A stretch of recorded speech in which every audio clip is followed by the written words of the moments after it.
In this edition of the 6 p.m. newscast on Equinox Television, residents of Ekuna, that is in the southwest region of the country, have said that 6 months is enough to live in the dark.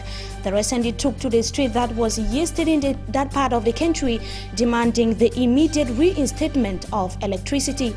And also in this newscast, who is better placed to orientate a child in the academic milieu? Parents seem to be meddling in the business of guidance counselors. We tell you more on that in this edition of the 6 p.m. newscast on ETV. And also the World Sight Day is being commemorated today, when a good number of Cameroonians are still to understand who to consult or meet in case of eye problems. These are headlines, details and more just in a moment.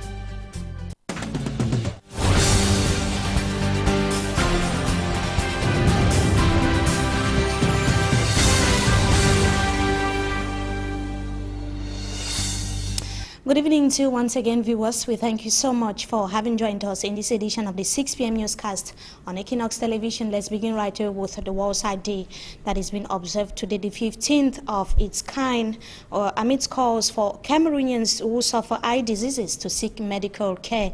Eye specialists in the economic capital Douala have warned that lenses be used only under prescription. And Pamela Ndukong went visiting some opticians here in the city of Douala and now reports on their role. It is advisable for people with visual problems to get prescribed lenses from opticians.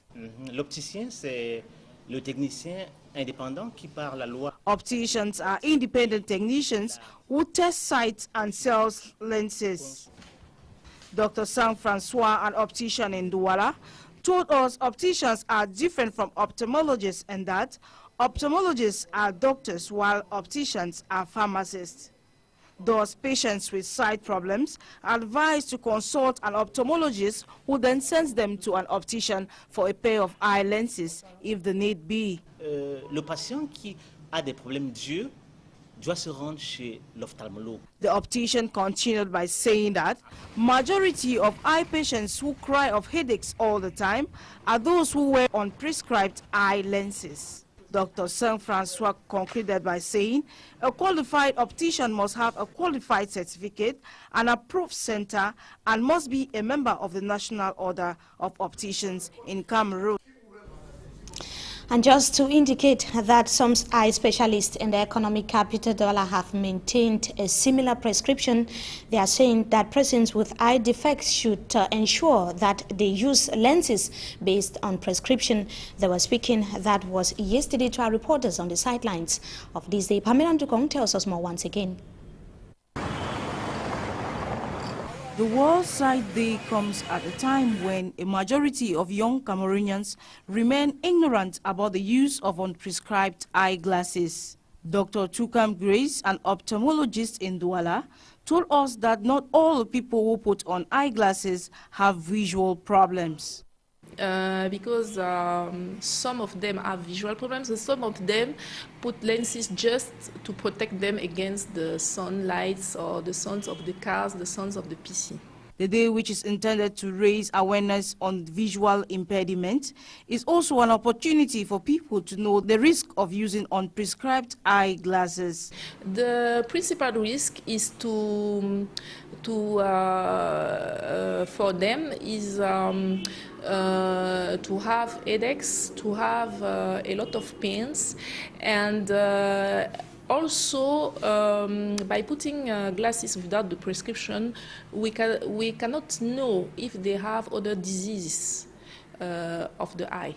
The ophthalmologist also said lights from computer screens affect the eyes. And now in a civilization of reading, and the new writing is computer, so I think that it will increase. She advised every young Cameroonian to endeavor to go for eye screening this Thursday, October 10th. The International Day of the Sight, I will advise all the people to go to see either the practitioner or either to see in the public formation the practitioners who are there in order to make their screening. Meantime, how are children of the government primary school Bali here in the economic capital Douala coping with the use of Braille? For Hansen sought to find out how they are or lessons unfolding in the said institution, and now reports that their challenges abound. His report. The Braille system remains an invaluable tool of learning and communication for the blind. It transcends blindness and transforms lives of many. At Government Primary School Bali, 6 visually impaired pupils are being taught how to read and write using the Braille. At the time we visited the institution, the pupils were reciting the 26 alphabets. A. Bravo. Ici. F. Non, non, non, non. Tu as raté cette fois-ci.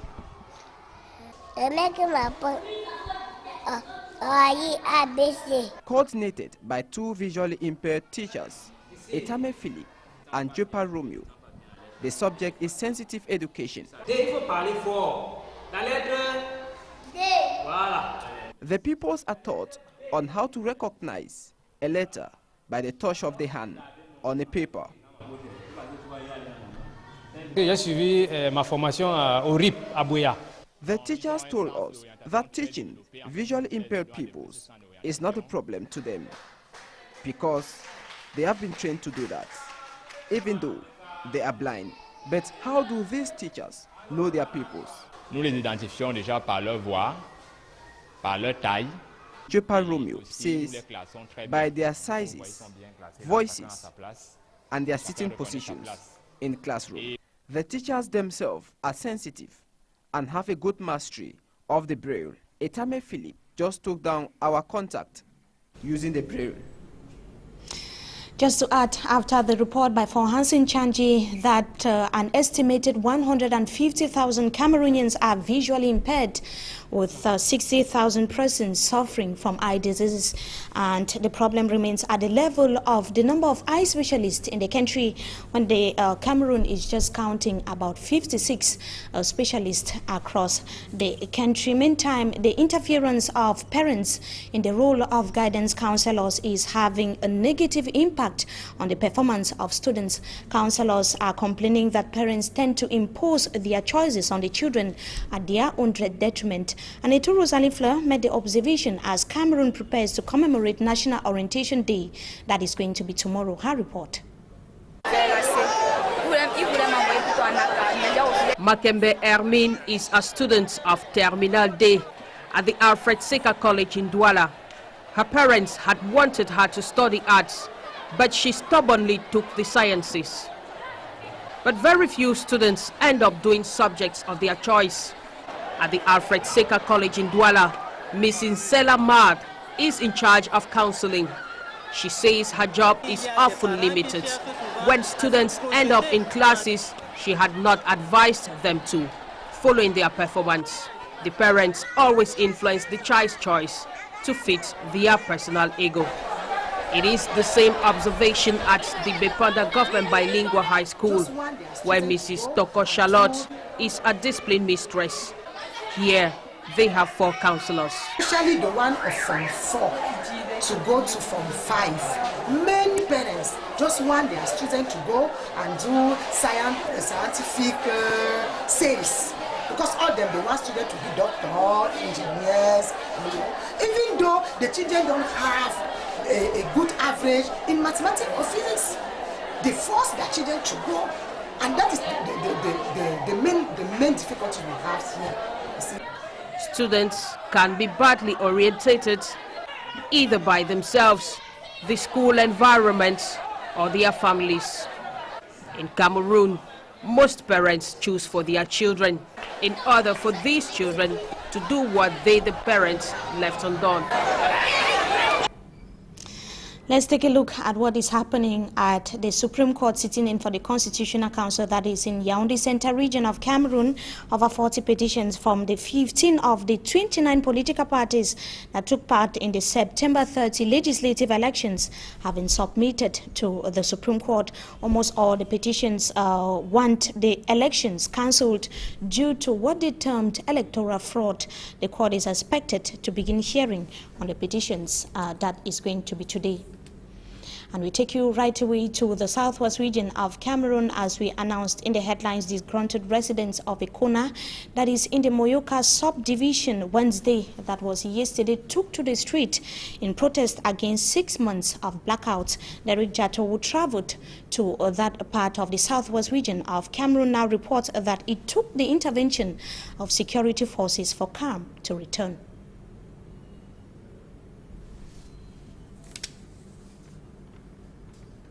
Having indications that we surely shall be coming back to that report by Derek Jato in the course of this newscast. Time for us to take you to Pitoa, that is in the Benue division of Cameroon, where the NUDP political party was re-elected, and the mayor who is actually being re-elected is seeking ways or mapping ways to expand proximity markets in that part of the country. Ambe Fokwa tells us more in the following report. The Pitoa Council constituency is renowned for its Sunday Market Day, which presents the main opportunity for merchants and traders to buy and wholesale goods and produce, especially onions, which sell from the fluctuating price of 47,000 CFA francs in the morning to 40,000 CFA francs in the evening. Wholesalers of this particular produce can retail sell a bag to make over 60,000 CFA francs. Moise Makine, a modern letters student of the Marawa Higher Teacher Training School, pays his academic fees and living expenses with money he raises primarily from the sale of onions. I will be able to save something and use the rest for rents and didactic material. The wholesale of groundnuts is another profitable agricultural commodity used primarily for its oil extraction value. The market is capable of raising on average over 1 million CFA francs for market transactions on Sundays. Roughly 300,000 CFA francs comes in from grains and seeds, with 450,000 CFA francs collected in revenue from onions. Livestock sales of cattle and goats bring in over 350,000 CFA francs. The success of the Pitoa market can be attributed to its incumbent mayor, Yerima Dewa, who has headed the Pitoa Council since 2007, and notes the facility carries an intercontinental trade capacity. The Pitoa market is an international market.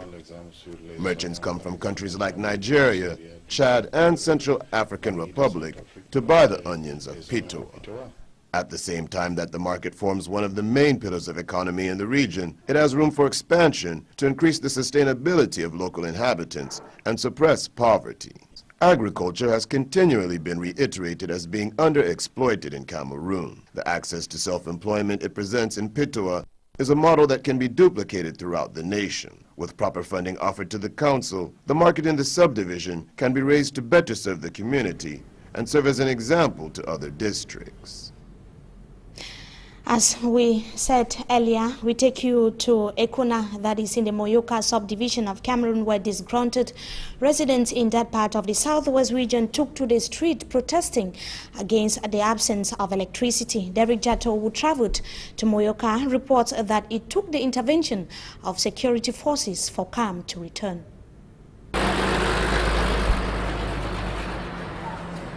This Sonel transformer is bad and cannot supply electricity to the population of Quarter 2A in Ekona, a village in Moyoka subdivision. The issue is we are suffering about that issue for almost half a year from now.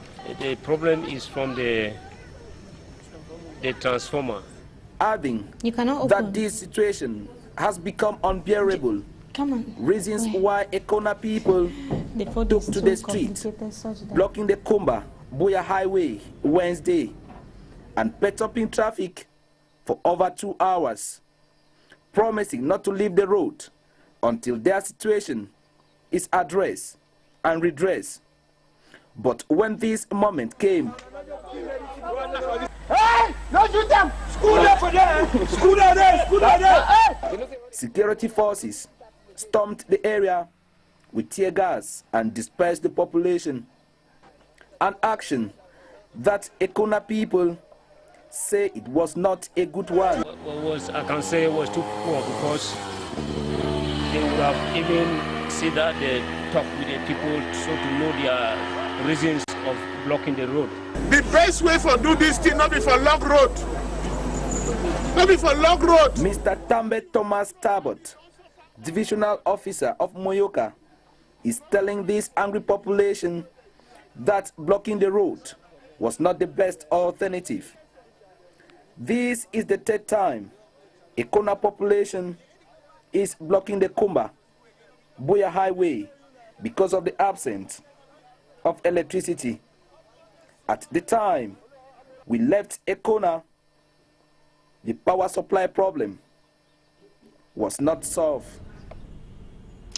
Thanks indeed, Derek Jato, for that report. We take you to news out of our national boundaries, but still within the African continent. African leaders have accused the International Criminal Court of racism and its sanctions targets only Africans. The issue was at the center of discussion during the last African summit that took place this May 2013. Jacques Ekwe, who has been keen on the subject, now takes a look at the objectives as well as the achievements of the ICC. His report.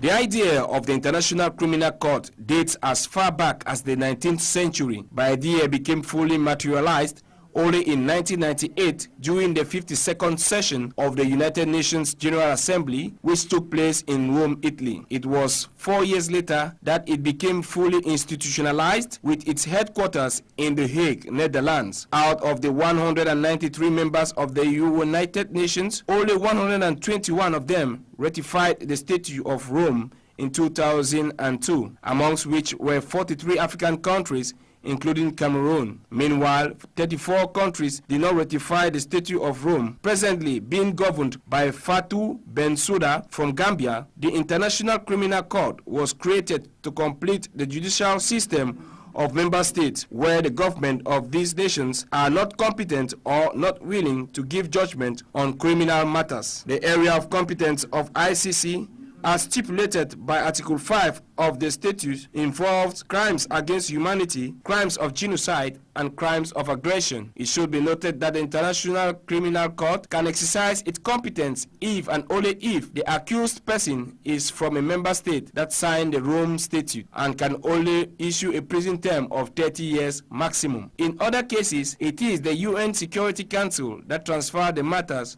Meanwhile, the activities of the ICC are highly being criticized in Africa. The institution has so far accused 16 persons. In its 15 years of existence, the institution has carried out its activities in 8 countries, all in Africa, and the most recent in Kenya, whose head of state is being prosecuted for war crimes during the post-presidential election upheavals in 2007. The national football team is intensifying preparation as we speak. That was today even in France, as they prepare to face Tunisia. That is going to be this Sunday. The Lions are due to travel for Rodez, Tunisia, tomorrow. And Jacques Ekwe now looks at the stakes and also the chances of the Indomitable Lions during their Sunday's encounter. His report. The Indomitable Lions of Cameroon are bound to leave for Rodez, Tunisia in the hours ahead. The team had a training session today still without its 2 key defenders, Gaetan Bong and Harry Bedimo, who sustained injuries on the second day of their 5-day training session in Les Paris. The conspicuous absence of Benoit Assou-Ekoto leaves the German-born coach Volker Finke to review his strategy by carrying meticulous replacement of the injured players. The German technician has decided to put Danny Nunke to fit in the place of absent Assou-Ekoto. Meanwhile, Henry Bedimo's participation will be confirmed after his test, but there is no hope in the case of Stefan Landringemu being part of the Lions Den this Sunday, October 13, 2013, when the Lions will take on the Carthage Eagles of Tunisia. It should be noted that the Lions captain Samuel Eto'o joined his teammates on Wednesday evening after arriving in Paris from Cameroon, where he was received at the Unity Palace by Ferdinand Gongo on behalf of the head of state. Some critics say the action of the Indomitable Lions captain can cause unserenity in the group as the Lions take their leave for Rodez in Tunisia for their last round away qualifying match for the Brazil 2014 World Cup. The team has the ardent task to back a victory to regain the full confidence of their numerous supporters. The Cameroon-Tunisia match will kick off at 6 p.m. Tunis time and 4 p.m.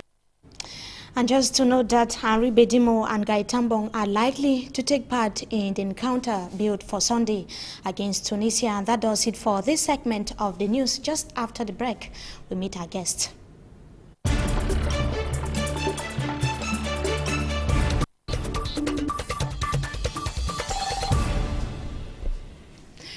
Welcome once again to join us tonight on Talking Point, viewers. We are going to be talking about the malaria epidemic that has hit the far north region of Cameroon. So far, an estimated 629 lives have been lost in that part of the country within the space of 1 year. It started in the year 2012, precisely in the month of October.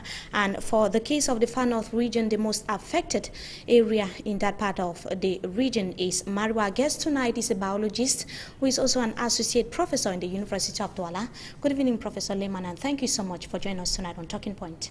Good evening. Like I earlier indicated, I've talked about some facts and figures as far as the malaria epidemic is concerned in the far north region of the country. What could be the reason for this sudden increase in malaria in the far north region? Yes, first, before talking about epidemics, I think we should look at data from the Ministry of Public Health. Malaria is defined, we are defined as an endemic zone for malaria, and when you have a lot of cases appearing in a very short while, you talk about epidemics. In the case of far north now, we should look carefully about data and then define if it is really an epidemic. But between 2012 and 2013, we are already talking about over 600 cases. Yes, in the space of 1 year. The fact is that in Cameroon you have many deaths due to malaria, but which remain unknown. You know, you have these figures. The figures are really alarming.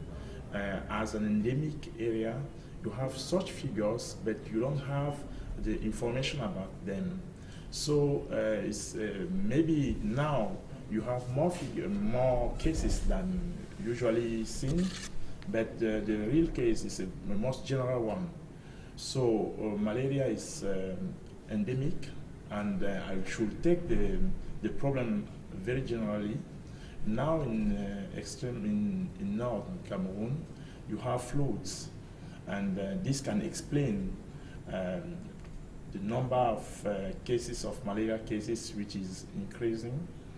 But let's say we should carefully look at data before talking about epidemics. And talking about floods as well, there is also the issue of the manner in which the deplorable healthcare services in that part of Cameroon.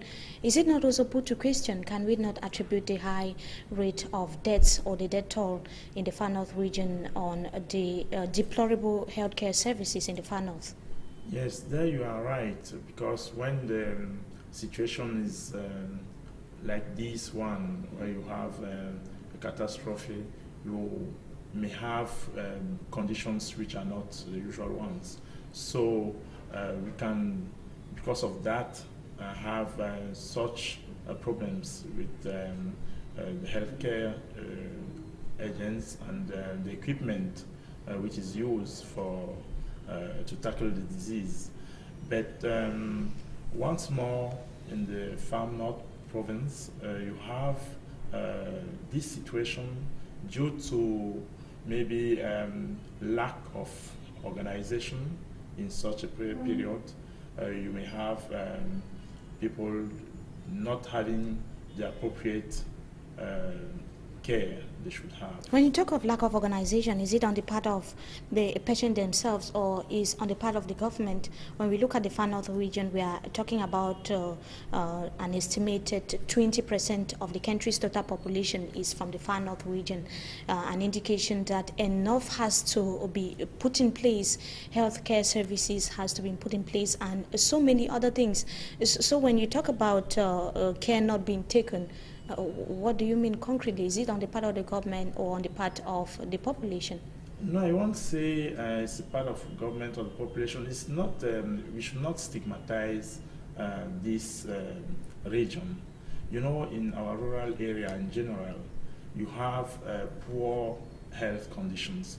I think Cameroon is a developing country, and we should take care of the health of people in rural as well as in urban areas. And the general situation is that for malaria, for example, you have a lot of cases which are known, and you have a lot of people who have the parasite in their blood, but who are not developing the disease, who don't have symptoms like fever, headache, and so on. So the presence of these people, asymptomatic parasite carriers, is a real problem with malaria in such countries like Cameroon. You have a lot of people having the parasites who are not detected, but since the parasite is taken from their blood and transmitted by a mosquito, the huge amount of asymptomatic malaria parasite carrier let the situation be such as they behave like reservoirs for the disease. That's why you'll have people who are not ill, but who from one time to the other are dangerous for the whole population.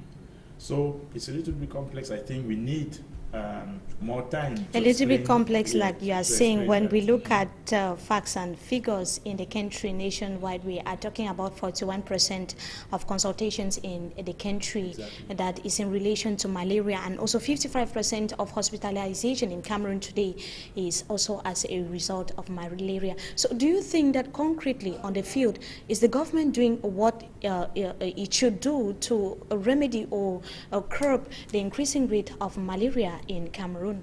Yeah, I think the government is trying its best, because the distribution of more than 8 million insecticide-treated nets 2 years ago. But not up to half of the country's population has it in their houses, are sleeping under the bed nets. Yes, but the other problem is that even those who have received these mosquito nets don't use them as they should. So the first problem is that the population should take care of itself. I mean, people should know the danger of these type of diseases. Okay, if people are aware, raising awareness should be the main concern of the government, as well as media, as well as everybody should put a hand in this fight. So I can tell you the real problem is not only in Cameroon, in the whole tropical region. You have people who are not aware of the disease and the danger. Mosquitoes are the vectors for malaria. And the treated mosquito bed nets, is it the only preventive measure? No, not at all. I think exactly we should use all possible methods to fight against disease. And I am talking about active case detection, for example. And here you have diagnosis with new tools which should be used. New tools, new microscopes, and so on. Now, of course, before we go, the world's first malaria vaccine has been developed by a British drug maker, and statistics show that it reduced the number of malaria cases in African children. Are we seeing some hope? Are we saying, is that the beginning of a solution? Yes, I see some hope, but it's not the first hope. We have seen 2 or 3 or more attempts to have vaccines. So this is another step, and I prefer not to have a lot of comments on that. I'm not very pessimistic, but I should say I'm not also very optimistic as well. We thank you so much, Professor Lemon, for joining us tonight on Talking Point, and we hope to have you some other time again. Thank you. We need more time to discuss about Of this. course, we should be thanking you for coming, and to our viewers, we thank you so much for having joined us. Good evening to you once again, and have a blessed stay in the company of our programs.